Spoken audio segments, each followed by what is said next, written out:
Welcome to my channel तत्सम पाठशाला। SP Shastri तत्सम पाठशाला में आप सभी का स्वागत करते हैं। आज हम कृदंत प्रत्यय के से संबंधित 3 प्रत्यय लेकर उपस्थित हुए हैं। तुमुन प्रत्यय, ल्यूट प्रत्यय और घैया प्रत्यय। यदि आपने मेरे चैनल को सब्सक्राइब नहीं किया तो सब्सक्राइब कर लें, क्योंकि संस्कृत विषय से संबंधित बहुत सा गूढ़ और आपके लिए परीक्षोपयोगी मैं तथ्य लेकर उपस्थित होता हूं। चलिए हम लोग बढ़ते हैं। पहला प्रत्यय इसमें जानते हैं हम लोग तुमुन प्रत्यय। तुमुन प्रत्यय का शेष बचता है तुम। अंत में धातु के साथ जब इसका संयोग होता है तो अंत में तुम जुड़ता है। कृदंत प्रत्यय तो कई बार हमने बताया है, जानते हैं। क्रिया या धातु के अंत में लगने वाले प्रत्यय को कृत प्रत्यय कहते हैं और उससे बने शब्द कृदंत कहलाते हैं। अब चलिए, तुमुन प्रत्यय जो है अंत में शेष तुम बचता है। नियम इसका कुछ है कि अकारांत धातु हो तो अंत में ई जुड़ता है, जो ईट का आगम हम लोग कहते हैं ई जुड़ता है। यदि धातु के अंत में म हलंत या न हलंत हो तो उसे अनुस्वार में बदल देते हैं। यहाँ म हलंत न हलंत अनुस्वार में बदल जाता है। यदि धातु के अंत में ई हो तो ए, उ हो तो ओ और री हो तो और हो जाता है। ये नियम ध्यान रखना है इसमें। एक सामान्य उदाहरण देखिए, पठ जोड़ तुमुन, तो अकारांत है तो ई जुटा पठितुम। पठितुम यानी पढ़ने के लिए, यानी के लिए एक अर्थ में इसका प्रयोग होता है। आगे बढ़ते हैं। इंपॉर्टेंट उदाहरण हमने जहां तक हो सका है आपके लिए दिया है, और आप इस इंपॉर्टेंट उदाहरण के माध्यम से इसको आप पूर्ण रूप से जान सकते हैं, बना सकते हैं। खाद जोड़ तुम खादितुम, खाने के लिए। गम जोड़ तुम, यहाँ अनुस्वार हो गया गंतुम। अस्था जोड़ तुम नस्थातुम। जी जोड़ तुम जेतुम, ई का यहाँ पर ए हो गया। भूज जोड़ तुम भोगतुम, ऊ का ओ हो गया और ज क में बदला संधि के नियम के अनुसार। क्री जोड़ तुम कर तुम, री का यहाँ पर अर हो गया। सह जोड़ तुम सोढ़ुम, ये इंपॉर्टेंट उदाहरण है। लव जोड़ तुम लब्धुम यानी पाने के लिए। दृश्य जोड़ तुम द्रष्टुम। अधि प्लस ई जोड़ तुम अध्येतुम। गय जोड़ तुम गातुम। वद जोड़ तुम वदितुम। हन जोड़ तुम हंतुम, न का अनुस्वार हो गया। दा जोड़ तुम दातुम। नी जोड़ तुम नेतुम, ई का ए हो गया। श्रु जोड़ तुम श्रोतुम, ऊ का ओ हो गया। नृत्य जोड़ तुम नर्तितुम। वह जोड़ तुम वोढ़ुम। ब्रु जोड़ तुम वक्तुम। ब्रु दीर्घ होता है, ऐसे वच भी यहां लिख सकते हैं। बजोड़ तुम वक्तुम। प्रक्ष जोड़ तुम प्रष्टुम। त्यज जोड़ तुम त्यक्तुम। अध्यय जोड़ तुम ध्यातुम। ये आपका बहुत सबसे इंपॉर्टेंट उदाहरण है, ध्यान रखना है। अब इसका प्रयोग जानते हैं। इस प्रत्यय का प्रयोग भाव या के लिए एक अर्थ में होता है। दो अर्थ में होता है, भाव या के लिए। वह पढ़ने के लिए विद्यालय गया, वाक्य के द्वारा जानिए। पढ़ने के लिए हो गया तो सह पठितुम विद्यालयम अगच्छत, यहाँ तुम उन प्रत्यय हम लोग लगा देंगे। वे चलचित्र देखना चाहते हैं, तो यहाँ क्या है भाई, तो भाव है, देखना भाव है। ते चलचित्रम द्रष्टुम इच्छन्ति, तुम जा सकते हो, यहां भी भाव है।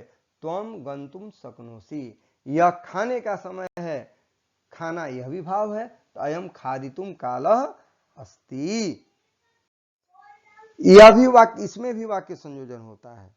जैसे हम लोग पूर्व में भी पढ़े थे सत्री सानच वगैरह में। तो ये देखिए, सह पठती सह विद्यालय में गच्छति, तो पहले वाली क्रिया में जोड़ देंगे, तुम उन प्रत्यय बाद वाले कर्ता को हटा देंगे। सह पठितुम विद्यालय में गच्छति। सा चित्रम पश्यति सा गच्छति। सा चित्रम द्रष्टुम गच्छति, कर्ता हट गया और पश्य में तुम लग गया। श्यामा सफलम भवति सा परिश्रम करोति। श्यामा सफलम भवितुम परिश्रमम करोति, श्यामा सफल होने के लिए परिश्रम करती है। राम पुरस्कारम लभते सह प्रयत्न करोति, तो लभते में लब्धुम हो गया, सह हटा दिए। राम पुरस्कारम लब्धुम प्रयत्न करोति, राम पुरस्कार पाने के लिए प्रयास करता है। बालः गच्छति सह उद्यतः अस्ति, यहाँ पर सह हटेगा, गम में तुम। बालः गंतुम उद्यतः अस्ति, लड़का जाने के लिए तैयार है। उद्यत मतलब तैयार। तुम उन प्रत्यय में परेशानी नहीं होनी चाहिए। आगे बढ़ते हैं। घैया प्रत्यय दूसरा। घैया प्रत्यय का शेष बचता है या धातु के साथ इसका संयोग होने पर अंत में अ जुड़ता है। नियम इसका जानते हैं। यह भाव के अर्थ में होता है। उपदः अर्थात धातु के शुरू वाले, यानी धातु के शुरू वाले वर्ण में अ हो तो आ होता है, ई हो तो ए होता है, उ हो तो ओ होता है और री हो तो अर हो जाता है। ये ध्यान रखना है। अधिक गुण होता है इसमें। यदि धातु के अंत में च हो तो क हलंत में, ज हलंत हो तो ग हलंत में बदलता है। उदाहरण देखिए, कुछ ये भी है घैया प्रत्यय में कि उपसर्ग के साथ भी धातुओं का इसका योग होता है, शब्द निर्मित करने के आधार पर है, आप बना सकते हैं। जैसे पठ जोड़ घई पाठ, प शुरू में अ जुट गया तो पा हो गया, अंत में आ गया तो पूरा ठ हो गया पाठ। नम जोड़ घई, शुरू में अ जुट गया ना, म में पूरा आ गया नाम।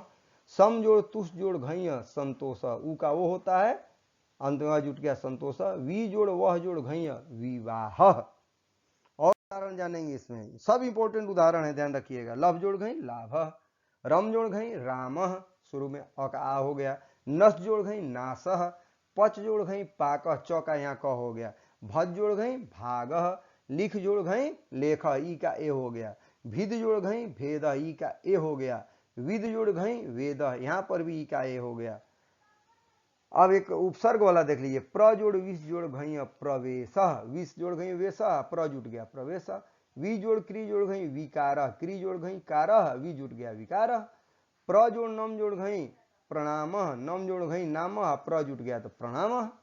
युज जोड़ घई योग, ऊ का ओ हो गया, ज ग में बदल गया। भुज जोड़ घई भोग, चूर जोड़ घई चोर, क्री जोड़ घई कार, ध्री जोड़ घई धार, मृ जोड़ घई मारह, मारह मतलब कामदेव। व्री जोड़ घई वारह, वार मतलब दिन। जिरी जोड़ घई जारह यानी अवस्था, वृद्धावस्था। तो ये आपका इंपॉर्टेंट उदाहरण हमने दिया, इस पर आपको ध्यान रखना है। आगे बढ़ते हैं, ल्यूट प्रत्यय देखते हैं। ल्यूट प्रत्यय का शेष बचता है अनम, धातु के साथ इसका संयोग होने पर अंत में अनम जुटता है। नियम है, इस प्रत्यय का प्रयोग भाव के ही अर्थ में इसका होता है। यदि धातु के अंत में ई हो तो य, इसमें य होता है यानी यण होता है, ऊ हो तो व, री हो तो र हो जाता है। और यदि धातु उपधा हो, अर्थात धातु के शुरू वाले वर्ण में लगेगा, अगर ई रहेगा तो ए हो जाएगा, ऊ रहेगा तो ओ, और री रहेगा तो ए। शुरू वाले में ई का ए, ऊ का ओ और री का आर, और बाद में रहेगा ना तो ई का य, ऊ का व और री का र होता है। शुरू वाले में गुण होता है और बाद वाले में यण होता है, ध्यान रखिएगा। पठ जोड़ ल्यूट पठनम, अनम जुट गया पठनम, सामान्य उदाहरण है। इंपॉर्टेंट उदाहरण हमने छांट करके दिया है निकाल कर आपके लिए, और उस पर विशेष ध्यान देना है आप। चलिए देखते हैं उदाहरण। पठ जोड़ ल्यूट पठनम, धाव जोड़ ल्यूट धावनम, गम जोड़ ल्यूट गमनम, लिख जोड़ ल्यूट लेखनम, शुरू में ई आ गया तो ए हो गया लेखनम। भिद जोड़ ल्यूट भेदनम, मिल जोड़ ल्यूट मेलनम, ची जोड़ ल्यूट चयनम, अंत में है च के बाद ई है च ई ची, चयनम। नी जोड़ ल्यूट नयनम, सी जोड़ ल्यूट शयनम। कुछ उपसर्ग वाला उदाहरण देखिए। अनु जोड़ क्री जोड़ ल्यूट अनुकरणम, क्री जोड़ ल्यूट करणम, अनु जुट गया। वी जोड़ अस्मरी जोड़ ल्यूट विस्मरणम, अस्मरी जोड़ ल्यूट स्मरणम, बी जुड़ गया विस्मरणम।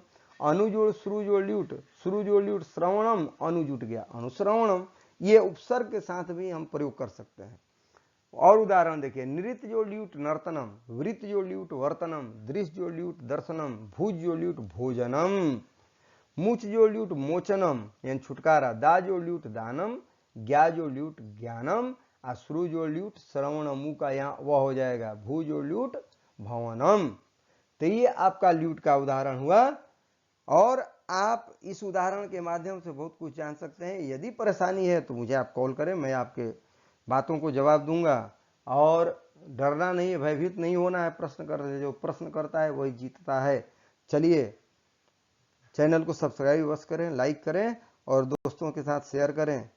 पुनः मैं आपके लिए और व्याकरण संबंधी नियम लेकर उपस्थित होऊंगा। तब तक के लिए थैंक यू, धन्यवाद।